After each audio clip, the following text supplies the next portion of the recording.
오늘 이 시간 우리에게 주시는 하나님의 말씀, 역대상 12장 23절에서 40절의 말씀이 되겠습니다. 역대상 12장 23절에서 40절에 있는 말씀 한 목소리로 합독하시겠습니다.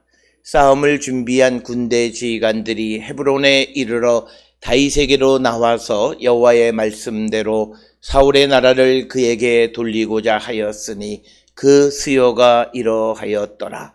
유다 자손 중에서 방패와 창을 들고 싸움을 준비한 자가 6,800명이요 시므온 자손 중에서 싸움하는 큰 용사가 7,100명이요 레위 자손 중에서 4,600명이요 아론의 집 우두머리 여호야다와 그와 함께 있는 자가 3,700명이요 또 젊은 용사 사독과 그의 가문 지휘관 22명이요 베냐민 자손 곧 사울의 동족은 아직도 테반이나 사울의 집을 따르나 그 중에서 나온 자가 3,000명이요 에브라임 자손 중에서 가족으로서 유명한 큰 용사가 28,000명이요 므낫세 반지파 중에 이름이 기록된 자로서 와서 다윗을 세워 왕으로 삼으려 하는 자가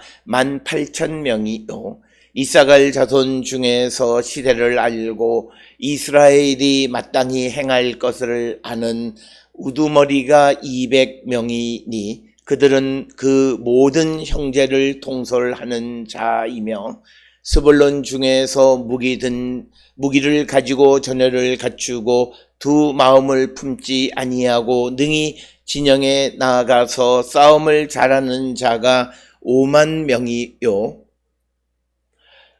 납달리 중에서 지휘관 1,000명과 방패와 창을 가지고 따르는 자가 37,000명이요 단 자손 중에서 싸움을 잘하는 자가 28,600명이요 아셀 중에서 능히 진영에 나가서 싸움을 잘하는 자가 40,000명이요 요단 저편 루벤 자손과 갓 자손과 므낫세 반지파 중에서 모든 무기를 가지고 능히 싸우는 자가 120,000명이었더라. 이 모든 군사가 전열을 갖추고 다 성심으로 헤브론에 이르러 다윗을 온 이스라엘 왕으로 삼고자 하고 또 이스라엘의 남은 자도 다 한 마음으로 다윗을 왕으로 삼고자 하여 무리가 거기서 다윗과 함께 사울을 지내며 먹고 마셨으니 이는 그들의 형제가 이미 식물을 준비하였음이며 또 그들의 근처에 있는 자로부터 이사갈과 스불론과 납달리까지도 나귀와 낙타와 노새와 소에 다 음식을 많이 실어왔으니 곧 밀가루 과자와 무화과 과자와 건포도와 포도주와 기름이요 소와 양도 많이 가져왔으니 이는 이스라엘 가운데에 기쁨이 있음이었더라. 아멘. 오늘 우리가 함께 읽은 역대상 12장 23절로부터 40절에 있는 말씀은 다윗을 돕는 군인 312,222명에 대해서 언급하고 있습니다. 특별히 우리가 22절까지에서는 각 지파에서 다윗을 도왔던 사람들의 이름을 간략하게 소개하는 그런 방식으로 기록되어져 있지만 오늘 주시는 23절로부터 40절까지에서는 이제 이스라엘 전역에서 모인 군인들이 헤브론에 있는 다윗에게로 와서 다윗을 왕으로 세우려고 한 312,222명에 대해서 언급하고 있는 내용이 되겠습니다. 특별히 오늘 주시는 23절로 40절에 있는 말씀을 통해서 우리가 눈여겨보아야 할 것은 누가 하나님의 역사에 참여하는 자가 되고 누가 하나님의 일을 돕는 자가 되는가라고 하는 것을 오늘 주시는 23절로 40절의 말씀 속에서 우리가 찾아보고자 합니다. 따라서 오늘 우리가 살고 있는 이 시대에도 우리가 하나님의 일을 돕는 자로 택함을 받고 쓰임을 받는 자들이 되려면 우리가 어떻게 세상을 살아야 하는가라고 하는 그 근본적인 질문과도 같은 것이 되겠고, 무엇보다도 우리가 이처럼 하나님이 하시는 역사에 동참하는 것이 그 시대를 살아가는 사람에게서 가장 가치 있고 의미 있는 일이다라고 하는 것. 그래서 오늘 주시는 23절로부터 40절까지에서 주시는 이 말씀을 통해서 오늘 이처럼 다윗을 돕는 군인으로 참여하게 되어진 사람들의 특징, 그것을 우리가 찾아보고자 합니다. 특별히 오늘 우리가 함께 읽은 23절에 있는 말씀을 통해서 보게 되면 23절에 싸움을 준비하는 군대 지휘관들이 헤브론에 이르러 다윗에게로 나와서 여호와의 말씀대로 사울의 나라를 그에게 돌리고자 하였으니 그 수요가 이러하였더라.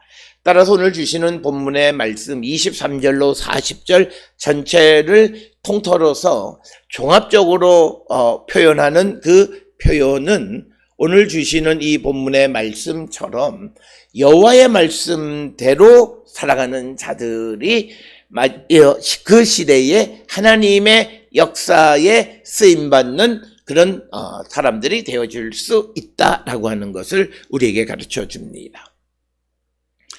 오늘 주시는 본문의 말씀에서 헤브론에 가서 다윗을 돕는다라고 하는 것은 당시 권력을 가지고 있었던 사울을 반대하는 것과 같은 것입니다. 따라서 우리가 이 반대하는 삶을 살아가는 것, 기존에 있는 질서를 반대하는 삶을 살아간다라고 하는 것은 그것이 편안한 삶은 아니고 매우 위험한 그런 삶이 되겠습니다. 그렇지만 그 위험한 삶을 그들이 아주 적극적으로 선택할 수 있었던 근거는 다른 것이 아니라 어떤 자기의 의지, 결심, 자기의 신념 이런 것들도 있지만 근본적으로 중요한 것은 하나님의 말씀에 순종하는 겁니다. 따라서 하나님께서 사울의 나라를 다윗에게로 돌리고자 하셨던 그 계획을 알았기 때문에 그들은 그 하나님의 뜻에 순종하는 삶을 사는 자들. 따라서 오늘 우리가 이 땅을 살아가면서 오늘 싸움을 준비한 군대 지휘관들이 헤브론에 다윗을 도우러 모였던 것은 그들이 항상 하나님의 말씀을 순종하는 삶을 살았기 때문에 그들이 택함을 받고 그리고 하나님의 역사, 즉 선한 역사에 동참하는 자가 되어졌다라고 하는 것입니다. 만약 이들이 하나님의 말씀보다는 인간적인 관계나 자기의 이해관계 속에서 움직이는 자들이었다면 이들은 훨씬 더 편안한 삶을 선택했을 것입니다. 그러나 오늘 주시는 23절로 40절에 등장하는 이 다윗을 돕는 군대들은 여호와의 말씀을 듣고 순종하는 자들이었다라고 하는 것을 우리에게 가르쳐 줍니다. 특별히 오늘 주시는 본문의 말씀에 29절에 기록되어져 있는 베냐민 지파 가운데에서 다윗을 도운 사람들은 29절에 베냐민 자손 곧 사울의 동족은 아직도 테반이나 사울의 집을 따르나 그 중에서 나온 자가 3,000명이다 이렇게 기록하고 있습니다. 특별히 그 자기 동족들이 자기의 가문이 지지하는 사람에 대해서 내가 하나님의 말씀을 순종함으로 그것을 거슬러서 하나님의 뜻대로 살아가는 그런 선택을 하는 것은 쉬운 일은 아닙니다. 그런데 오늘 주시는 본문에 보면 3,000여 명이나 되는 베냐민 자손의 군인들이 자기의 그 동족들이 가문이 자기의 지파 사람들이 어떤 선택을 하느냐에 관계하지 아니하고 하나님의 음성을 들은 것입니다. 오늘 우리가 세상을 살아가면서 하나님의 말씀에 순종하는 삶을 살아갈 때 그것을 방해하는 것 중 하나는 우리와의 어떤 이해관계 속에 얽혀 있거나 또는 친인척 관계 속에 있었을 때 우리가 그것을 끊어내지 못하는 겁니다. 특별히 오늘 우리가 살고 있는 이 시대가 가지고 있는 사회적인 병폐 중 하나가 친인척을 통한 비리가 발생하는 것은 그들이 공의와 정의로운 삶을 살라고 하는 하나님의 말씀보다는 혈연적 관계를 더 소중하게 여겼기 때문에 그들은 하나님의 말씀을 순종하지 못했는데, 오늘 베냐민 자손들에게서 나온 군인들은 그런 혈연적 관계보다는 하나님의 말씀을 더 소중하게 여기며 살았다라고 하는 것입니다. 특별히 오늘 이 땅을 살아가는 그리스도인들로서 우리가 혈연, 지연, 학연 이런 관계에 의해서 얽혀진 삶을 살아가는 자들은 믿음의 사람이 아닙니다. 믿음의 사람은 하나님의 말씀에 의해서 움직이는 삶을 살아야 합니다. 따라서 우리가 가급적 믿음 안에 살아가면 혈연, 지연, 학연 이런 것에 대한 언급을 하지 않아야 돼요. 그리고 내가 신앙 안에 살아간다라고 하는 것은 그런 관계 속에서 살아가는 자가 되기보다는 하나님과의 관계 속에서 믿음의 공동체, 신앙적 관계 속에서 세상을 살아가고자 결단하는 것이 우리의 믿음이다라고 하는 것입니다. 오늘 우리는 세상을 살아가면서 우리가 예수 그리스도를 믿는다 하면서도 온전히 주님에게 순종하지 못하는 것은 우리가 과거에 정리해야 될 것을 잘라내지 못했습니다. 그중 하나가 혈연적인 공동체에서 신앙 공동체로의 트랜스포메이션이 되어야 됩니다. 이것이 되어지지 않으면 그 사람의 신앙은 바른 신앙이 되어질 수가 없습니다. 그래서 예수님도 말씀하시기를 누가 내 형제와 자매냐, 누가 내 어머니냐, 하나님의 뜻대로 행하는 자가 내 형제다라고 말씀하시는 거예요. 그래서 신앙이란 혈연적 공동체보다 신앙적 관계, 그리스도 안에서의 신앙적 관계를 더 소중하게 여길 줄 아는 자가 되어야 하고, 그럴 때 그는 순종할 수 있고, 오늘 주시는 이 베냐민 자손들도 혈연적 관계에 얽매였다면 그들은 결코 그 다윗에게로 나올 수가 없었지만, 그러나 그들은 사울과 동족이기 때문에 태반이나 사울을 지지하고 따르는 자가 많은 가운데에서도 그들이 다윗의 편을 들을 수 있었던 것은 그들이 믿음의 공동체, 하나님의 말씀에 순종하는 삶을 살았기 때문이다라고 하는 것입니다. 따라서 오늘 우리가 이 땅을 살아가면서 하나님의 말씀에 순종하는 자가 되어야, 그래야 우리는 하나님이 하시는 선한 역사에 쓰임받는 일꾼들이 되어질 수 있다라고 하는 그 사실을 분명히 깨닫고 우리가 다 쓰임받을 수 있도록 하나님의 말씀에 순종하는 자, 그래서 하나님의 선한 역사에 순종하고 도움을 주고 그 역사를 이루어가는 자들이 되어야 함을 우리에게 가르쳐 주시는 것이 오늘 주시는 본문의 말씀이 되겠습니다. 따라서 오늘 주시는 본문 가운데에서 보면 이제 다윗을 돕기 위해서 심지어는 요단 동편에 있는 지파로부터 시작을 해서 수많은 사람들이 앞에서 말씀드린 것처럼 31만 2222명이나 되는 수없이 많은 사람들, 요단 저편의 루벤, 갓, 므낫세 반지파에서까지도 군대를 보내서 협력해서 다윗을 이제 하나님의 뜻대로 세우려고 하는 모습을 우리가 보게 됩니다. 그래서 우리는 하나님의 역사는, 선한 역사는 하나님의 사람들, 하나님의 종들, 하나님에게 순종하는 자들을 통해서 이루어 가신다라고 하는 사실을 분명히 기억하고, 오늘도 우리가 하나님께 순종하는 삶을 살면 언젠지는 알 수 없지만, 어떤 방식인지는 알 수 없지만, 그러나 우리를 부르시는 하나님의 선한 역사에 쓰임받고 동참할 수 있다라고 하는 것, 그것을 늘 기억하셔서 우리 모두가 하나님의 선한 역사 가운데 쓰임받는 그런 백성들이 다 될 수 있기를 주의 이름으로 축원합니다. 뿐만 아니라 오늘 주시는 본문의 말씀에서 또 하나 우리가 기억하셔야 되는 것은 이 32절에 나와 있는 그 이사갈 지파에서 온 사람들을 보게 되면 32절에 이사갈 자손 중에서 시세를 알고 이스라엘이 마땅히 행할 것을 아는 우두머리가 200명이니 그들은 그 모든 형제를 통솔하는 자이며. 그래서 오늘 주시는 본문에서 이사갈 자손 중에서 시세를 안다라고 하는 거예요. 때를 분간할 줄 아는 자. 즉 이 말은 영적으로 깨어있는 자들이 하나님의 역사에 동참하게 된다라고 하는 것을 우리에게 가르쳐 줍니다. 특별히 우리가 때를 분간할 줄 알려면 성령 안에 살아가는 자가 되어야 하고 온전히 그리스도 안에 살아가는 자들이 되어야 합니다. 그럴 때 그들의 삶은 하나님의 선한 역사에 쓰임받는 자가 되지, 우리가 영적인 삶을 살지 아니하고 육적인 삶을 살아가는 자, 육신을 편하게 하거나 자기의 욕심과 탐욕을 성취하기 위한 삶을 살아갈 때 그는 이 때를 분간하지 못하게 되어진다라고 하는 것입니다. 특별히 오늘 주시는 이 본문의 말씀에서 시세를 안다라고 하는 것은 세상이 흘러가는 것인데 보이는 것은 누구나가 알아요.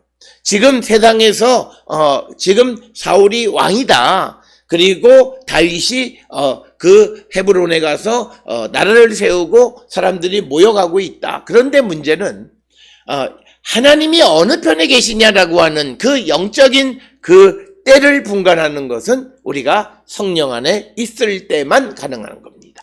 단지 눈에 보이는 것으로 우리가 판단하게 되면 보이지 않는 영적 세계 하나님의 결정과는 다른 결정을 할 수 있습니다. 지금 이사갈 사람들이 쳐다보았을 때 지금 권력을 잡고 있는 것은 누가 뭐라 그래도 사울이 왕이 되어졌습니다. 그러면 그들이 눈에 보이는 시대만을 생각하면 그들은 사울을 더 지지해서 다윗의 그 세력들을 억누르는 일을 해야 돼요. 그러나 그들이 때를 알았는데 그 하나님의 때, 하나님이 계획하신 영적인 그 때를 분간할 줄 알아야 그들이 하나님의 일에 동참하는 자가 되어진다라고 하는 것입니다. 특별히 지금과 같이 어렵고 힘든 시대를 살아가면서 그리고 물질이 소중하다고 생각하는 사람들이 많은 이때에 우리가 이 시세를 따라 살아가면 우리는 탐욕적이 되고 자기중심적이 되고, 그리고 시세를 따라가면 우리는 어떤 자기의 욕망, 물질을 추구하는 그런 삶을 살아가는 것이 이 세상을 따라가는 것일 거예요. 그러나 오늘 주시는 이 본문에서 말하는 시세를 따라가는 때를 분간하는 것은 하나님의 때, 영적인 때가 어느 때인가, 지금 내가 무엇을 해야 될 때인가를 분별하는 자들이 하나님의 선한 역사에 동참하는 자가 되어진다라고 하는 겁니다. 그 시대를 모르면 우리는 항상 뒤처지게 되어집니다. 우리가 어떤 문명적으로 과학기술이 뒤처지는 이게 중요한 것이 아니라 지금 하나님이 우리를 통해서 무엇을 하기를 원하시는가라고 하는 것을 깨달아야 돼요. 교회가 물론 새로운 테크놀로지나 기술과 문명의 발전을 적응해서 복음을 잘 전하고 하는, 물론 그것도 중요하지만 더 중요한 것은 영적으로 하나님이 지금 무엇을 원하신가, 그것을 분별하고 살아가야 되고, 내 자신도 지금 영적으로 내가 무엇을 해야 될 때인가를 분별하고 내가 거기에 맞는 행동을 하는 것이 그 사람이 하나님의 선한 역사에 쓰임받고 그 인생이 성공적인 삶을 살아가게 되는 것입니다. 따라서 오늘 주시는 이 본문을 통해서 저는 우리 모든 성도들이 지금 우리가 영적으로 하나님 앞에 무엇을 해야 될 때인가를 분별하는 자가 되어야 한다라고 하는 겁니다.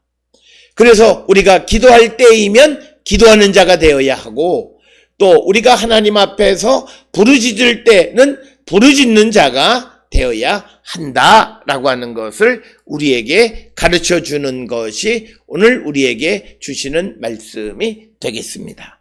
따라서 우리 모두가 성령의 충만한 가운데에서 이 시세를 알고 영적으로 하나님의 때가 어떤 때인지를 분별하는 자가 되어야 우리가 하나님의 선한 역사에 쓰임받는 자가 된다라고 하는 것입니다. 또 하나 오늘 주시는 본문의 말씀 33절에 의하면 거기에 스불론 자손 중에서 무기를 가지고 전열을 갖추고 두 마음을 품지 아니하고 능히 진영에 나가서 싸움을 잘하는 자가 5만 명이다. 또 여기서 우리에게 주시는 말씀은 우리가 하나님의 선한 역사에 쓰임받는 자들은 두 마음을 품지 않는 자입니다. 특별히 이 두 마음을 품지 않는다라고 하는 것은 38절에서 보면 다르게 표현하고 있는데 그것은 그들이 한 마음으로 다 다윗을 왕으로 삼고 한 마음을 갖는 겁니다. 특별히 여기서 갖는 한 마음은 하나님의 뜻과 같은 마음을 갖는 겁니다. 그래서 오늘 주시는 이 본문의 말씀 33절에서 두 마음을 갖지 않는다라고 하는 것은 하나님의 마음과 하나님의 뜻과 다른 뜻을 갖지 않는 자들이 하나님의 역사에 동참하는 자가 되어질 수 있다라고 하는 것입니다. 특별히 우리가 야고보서에서도 보면 우리가 두 마음을 품게 되면 그 마음엔 갈등이 생기기 시작합니다. 마치 이 시대에 바울을 따를까 다윗을 따를까 두 마음을 가지면 갈등하는 삶을 살아가는 거고 하나님의 뜻을 따를까 세상의 뜻을 따를까 그럴 때 갈등하는 겁니다. 그래서 우리가 한 마음을 갖는 자 이것은 하나님의 말씀에 그냥 유불리를 따지지 아니하고 하나님의 말씀을 듣고 그냥 그대로 순종하는 삶을 살아가는 자들을 하나님이 들어서 쓰십니다. 우리가 직장 생활을 하든 어떤 조직 생활을 하든 그 생활 속에서 우리가 두 마음을 품게 되면 우리는 내가 속한 곳에 충성을 할 수가 없어요. 마음이 떠난 자들은 충성할 수가 없어요. 그럴 때는 그들은 하나님의 선한 역사에 쓰임받기가 매우 어렵다라고 하는 것입니다. 따라서 오늘 우리에게 주시는 본문에서 하나님께서 누구를 통해서 다윗을 돕고 하나님이 계획하신 사울의 왕위를 사울의 나라를 다윗에게로 넘겨주는 하나님의 선한 역사에 쓰고자 하는 일꾼들이 누구냐? 오늘 주시는 본문의 말씀에서 또 하나 우리가 주시는 것은 두 마음을 품지 않고 하나님의 뜻을 따를 뿐만 아니라 세상을 분별하고 때를 분별하고 영적으로 하나님의 뜻에 순종하는 그래서 하나님의 명령을 따르는 자들에게 하나님은 그들을 통해서 이 세상의 역사를 이루어 가시는 분이시다라고 하는 겁니다. 그래서 오늘 주시는 본문을 우리가 단순화시키면 하나님께 순종하는 자들을 통해서 하나님의 선한 역사를 이루시는데 그들이 그런 온전한 순종을 이루려면 우리가 혈연, 지연, 학연보다는 신앙적 관계를 더 중요하게 생각하는 것이고 눈에 보이는 이 세상을 바라보는 것보다는 영적인 하나님의 뜻을 분별할 줄 아는 자가 되어야 하고 그리고 내가 두 마음, 세 마음, 여러 가지 다양한 마음으로 갈등하는 자가 아니라 오직 그리스도에게만 하나님에게만 한 마음을 품는 자들이 하나님의 선한 역사에 쓰임받고 그들을 통해서 하나님의 역사를 이루어 가신다라고 하는 것입니다. 오늘 주시는 본문의 말씀들을 통해서 우리가 이 땅을 살아가면서 우리가 알지 못하는 크고 작은 일에 쓰임받는 하나님의 일에 쓰임받는 일꾼들이 되어야 하는데 내가 쓰임받는 일꾼이 되기 위해서 어떤 삶을 살아야 될 것인가 오늘 다윗을 돕는 군사로 쓰임받는 용사들의 특징을 통해서 우리도 모두가 다 하나님께 쓰임받는 거룩한 백성들이 다 될 수 있기를 주의 이름으로 축원합니다.